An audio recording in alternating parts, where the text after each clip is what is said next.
जिधर भी आपने फिक्स किया है मैं वहीं करूंगी शादी, लेकिन अभी नहीं करूंगी, अभी 1 साल मुझे चाहिए, 1 साल मुझे दे दो। यहाँ पे बात पलट गई भाई।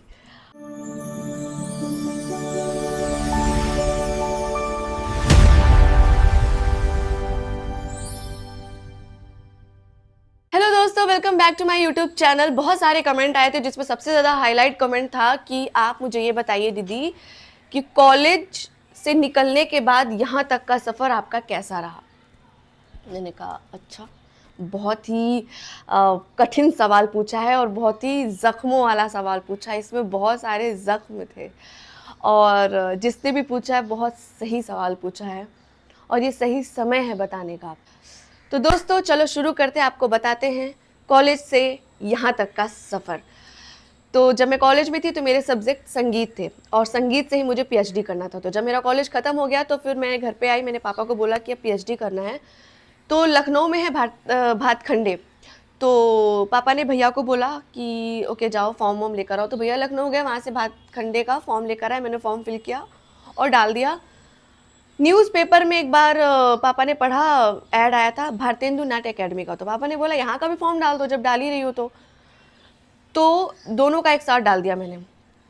और तब तक मेरे लिए शादी के रिश्ते भी आने लग रहे थे। मैं और डर गई, मैंने कहा यार अभी तो ख़त्म ही किया ग्रेजुएशन और जल्द कैसे शादी, अभी तो पीएचडी करना है, ये करना है, वो करना है। बट मैंने कुछ बोला नहीं, मैंने कहा घर से निकलना ही सबसे बड़ा ऑप्शन है, जब तक निकलेंगे तो चीज़ें रुक जाएंगी।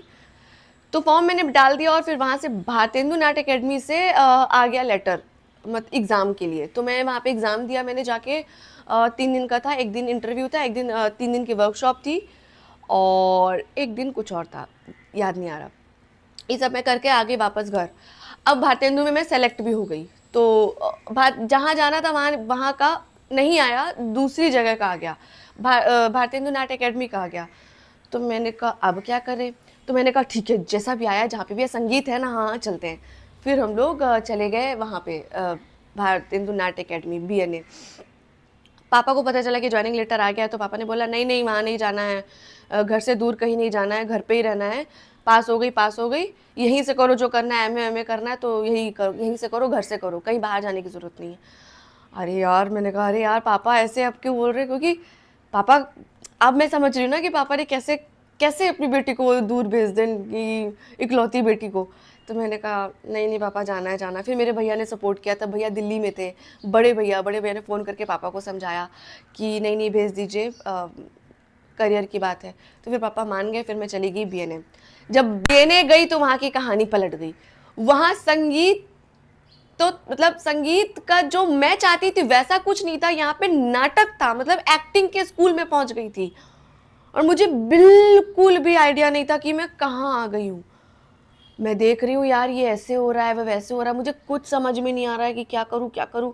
लेकिन धीरे धीरे धीरे धीरे धीरे मुझे समझ में आ गई कि चीज़ें, चलो ये एक्टिंग स्कूल में, यहाँ पे संगीत की भी क्लासेस होती थी, हमारी मैम आती थी, संध्या मुखर्जी हमारी मैम आती थी, वो हमें संगीत सिखाती थी। तो ठीक है ओके, धीरे धीरे मैं करके अपने वहाँ पे एडजस्ट हो गई। पहले 2-3 महीने में एडजस्ट नहीं हो पाई, मुझे बहुत दिक्कत हो रही थी, कैसे कैसे कैसे क्या करूँ, लेकिन मैं हो गई एडजस्ट। फिर उसके बाद जो हमारे यहाँ बीएनए में फैकल्टी आती है तो उन्होंने ही मेरा एक ऑडिशन लिया था। मुंबई में एक नया नया सीरियल आने वाला था, तो उन्होंने मेरा ऑडिशन लिया, मैंने ऑडिशन वहाँ पे दिया और वो मुंबई भेजा गया। मुंबई में वो ऑडिशन हो गया मेरा सेलेक्ट। फिर उसके बाद जब वो सेलेक्ट हो गया तो मुझे मुंबई आना था लुक टेस्ट के लिए।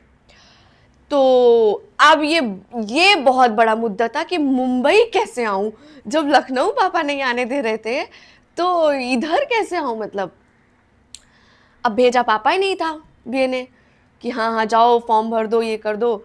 और जब घर से जाने की बात आई तो थोड़ा प्यार वाला दिल कोमल हो जाता है। तो जब मुंबई जाने की बात आई तो पापा को बताया, तो पापा ने कहा नहीं नहीं बॉम्बे वॉम्बे नहीं जाना है, अब हो गया ये सब, हो गया। फिर मैं गई।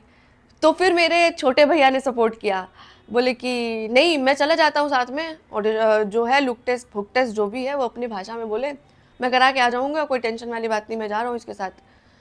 मैंने कहा चलो ठीक है, ये भी हो गया। फिर मैं और भैया आए यहाँ पर लुक टेस्ट के लिए। तो लुक टेस्ट में क्या हुआ कि जो लड़की उस किरदार के लिए चाहिए थी वो कम से कम नहीं तो 22-23 उम्र की लगनी चाहिए थी। तो मैं बहुत छोटी लग रही थी, मतलब मैं 18-17 के बीच की लग रही थी। तो वहाँ मेरा सिलेक्शन नहीं हुआ क्योंकि मेरा ऊपर वो फिट नहीं बैठ रहा था। तो फिर उसके बाद मेरे जो हाँ बीएनए में थी तो बहुत सारे सीनियर्स थे, तो मैं सीनियर्स के रूम पे रुक गई थी। फिर मैंने भैया को बोला कि मैं एक आध महीना देख लेते हैं क्या है क्या नहीं है, तब तक आप जाओ। तो भैया बोले ठीक है, भैया चले गए। अखाड़ा तो ये है, मैं कहाँ शादी वादी करने में फंस रही हूँ यार। यहाँ पे तो इतनी बड़ी बड़ी लड़कियां हैं, कितनी बड़ी बड़ी दीदियां हैं, कितनी खूबसूरत खूबसूरत लड़कियां हैं, इन्होंने अभी तक शादी नहीं की, मैं इतनी जल्दी शादी क्यों कर लूँ यार, मुझे करना है। तब तक क्या हुआ था कि एक जगह मेरी बात हो गई थी, मतलब मम्मी पापा ने बात कर रखी थी शादी की, कि गुड़ वुड़ जो होते हैं सब चीज़ें हो गई थी, मैं पसंद आ गई थी और उनको पसंद आ गई थी, तो ये सारी चीज़ें हो गई। मैंने एक जब भैया ने बोला कि ऐसी ऐसी बात है तो तुम अब घर आ जाओ, मैंने कहा अरे मैं कैसे, अभी कैसे घर आ जाऊं, मतलब मैं शादी अभी कैसे। तो मैंने बोला ठीक है, जहां पे फिक्स हुई है शादी मैं वहीं शादी करूंगी, लेकिन अभी नहीं करूंगी। जिधर भी आपने फिक्स किया है मैं वहीं करूंगी शादी, लेकिन अभी नहीं करूंगी। अभी 1 साल मुझे चाहिए, 1 साल मुझे दे दो। यहाँ पे बात पलट गई भाई। अब क्या होता है कि एक जुबान की बात होती ना, पापा और भैया की जुबान की बात थी कि भैया मैंने जुबान दी किसी को कि हाँ हम लोग करेंगे। तो प्लान ये था कि नेक्स्ट मंथ आ जाएगी तो एंगेजमेंट कर देंगे, ऐसा कुछ प्लान हुआ था। तो वो बातें बहुत ऊपर तक चली गई थी। फंस गई मैं, फ़ोन पे फ़ोन आ रहा है और कि घर आओ, कानपुर आओ, कानपुर आओ, भैया को भेज रही हूँ, भेज रहा हूँ, आओ। मैंने कहा नहीं, अभी अभी नहीं शादी करनी, 1 साल मुझे दे दीजिए, सिर्फ 1 साल दे दीजिए। कोई रेडी नहीं। भैया ने कहा, पापा ने मुझे फ़ोन किया कि ठीक है तुमको 1 साल चाहिए ना, तो तुमको आज के बाद कभी घर पे फ़ोन मत करना, तुम्हारे लिए मेरे घर के दरवाजे बंद हो गए हैं, अब तुम बनो, तुम्हें जो बनना है, तुम्हें एक्टर बनना है, क्या बनना है बनो, तुम्हारे लिए हम लोग कुछ नहीं है। ये बोला तो मैं रोने लग गई। मैंने कहा यार ये क्या हो गया। तब इतना सोचने समझने की शक्ति नहीं थी कि यार एक जुबान कोई चीज़ होती है या कुछ होता है। अब मैं फ़ोन कर रही तो कोई फ़ोन नहीं उठा रहा, मैंने बड़े भैया को फ़ोन किया, वो भी फ़ोन नहीं उठा रहे, मम्मी मेरे से बात नहीं कर रही।